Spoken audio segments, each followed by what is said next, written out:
Olá, minhas amigas, meus amigos, na defesa da democracia, do bem-estar social e contra o fascismo. Alegrias, muitas alegrias, porque a vida continua. Minhas amigas e meus amigos, às vezes eu tenho a sensação de que o Brasil é isso aí que a gente vive, essa bagunça, essa desorganização, essa tênue linha entre ditaduras, golpes militares, democracia, vontade de crescer, retrocesso, permanente. Parece que a gente está fadado a viver na periferia do mundo, a ficar a meio caminho entre a África e a América Latina das republiquetas de bananas. Fala-se em fake news hoje, mas fake news é coisa muito antiga. Exatamente há 100 anos atrás, no dia 12 de maio de 1922, coxinhas da época, golpistas da época, queriam melar a eleição que ocorreu em março de 22, que teve Arthur Bernardes contra Nilo Peçanha, sendo que Arthur Bernardes foi vitorioso. Três pilantras, três canalhas, que se vocês quiserem saber o nome, eu já nem junto mais o nome deles. Um era o Dermal Lacerda, uma coisa assim.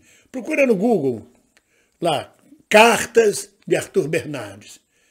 Esses três canalhas, esses três pilantras, salafrários, criaram duas cartas falsas de Arthur Bernardes, datadas de junho de 1921.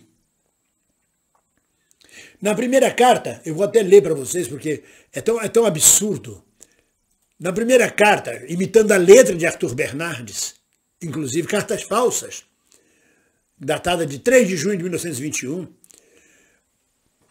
o pseudo Arthur Bernardes teria escrito a carta, caía de cacete em cima do Marechal Hermes da Fonseca, que tinha sido presidente antes,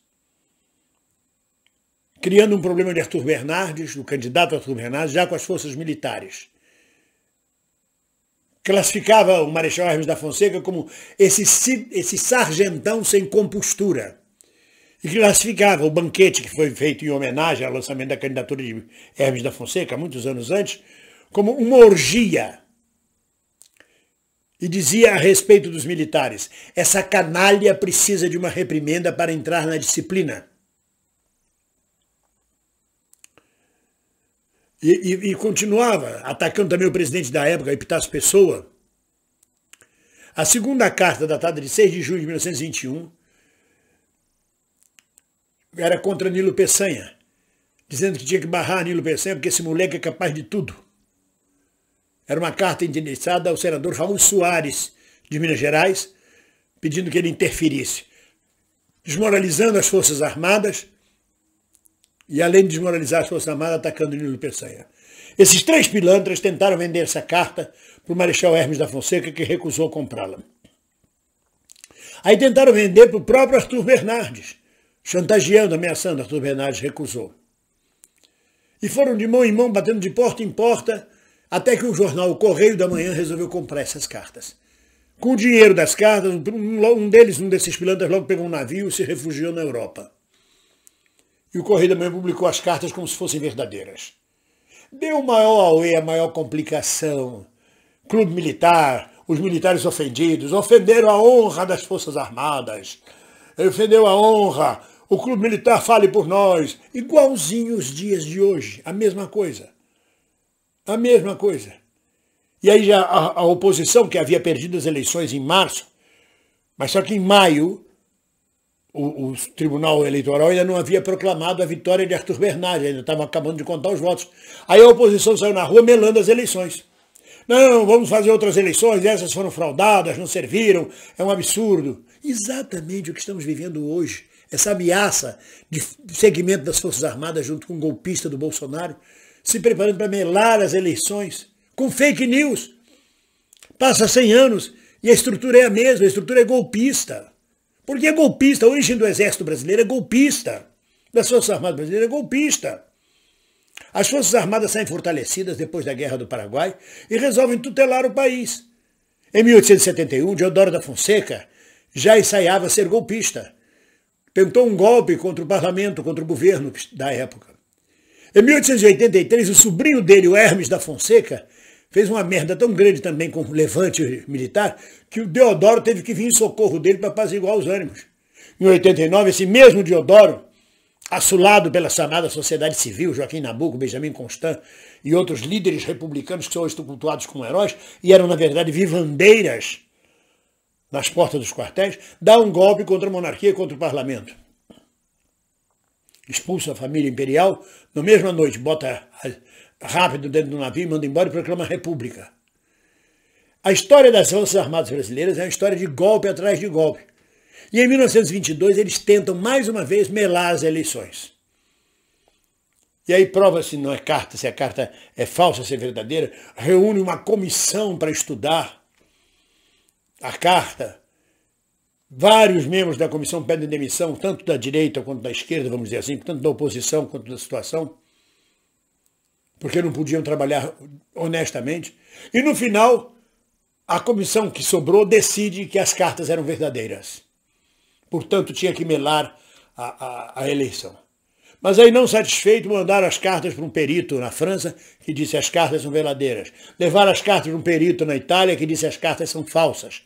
Levaram de volta para outro perito nos Estados Unidos, as cartas são falsas. E os próprios pilantras que fizeram as cartas vieram de público no jornal confessar que as cartas eram falsas. E ainda assim não valeu. É a história do lobo e o cordeiro. Por mais que o cordeiro contraponha, eu não estou sujando sua água, seu lobo, eu estou bebendo embaixo, eu não estou bebendo em cima, a água que chega para mim é sua água, não a minha. Por mais que a República tentasse destruir, mostrar que aquilo era uma fake news, ainda assim os setores mais reacionários queriam melar as eleições. Isso há 100 anos atrás. Segmentos militares, as Forças Armadas, o clube militar, as oligarquias, querendo anular as eleições há 100 anos. E o fato volta a se repetir com este canalha que está na presidência. Aliás, eu vou falar bem doce agora, porque quando eu falo um pouco mais alto, calma, bem-vindo, você está nervoso? Eu não estou nervoso, eu estou indignado. As pessoas precisam também escolher os adjetivos certos. Uma coisa é indignação, outra coisa é nervosismo, outra coisa é calma, outra coisa é limite de espaço para você falar.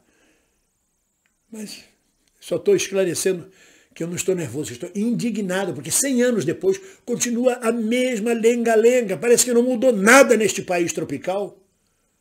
Que sina a nossa! Que coisa terrível viver num país desta forma. De gerações após gerações, com os mesmos golpes baixos, as mesmas forças armadas reacionárias e antipopulares, antidemocráticas. É barra pesada, mas é preciso aprender com a história. O que nós estamos vivendo hoje, com a ameaça contínua, diária, de golpe contra as eleições de outubro, já aconteceu exatamente há 100 anos atrás. Vamos fortes, vamos juntos. É o Brasil que nós temos, mas é o nosso Brasil. Ninguém solta a mão de ninguém. Um abraço.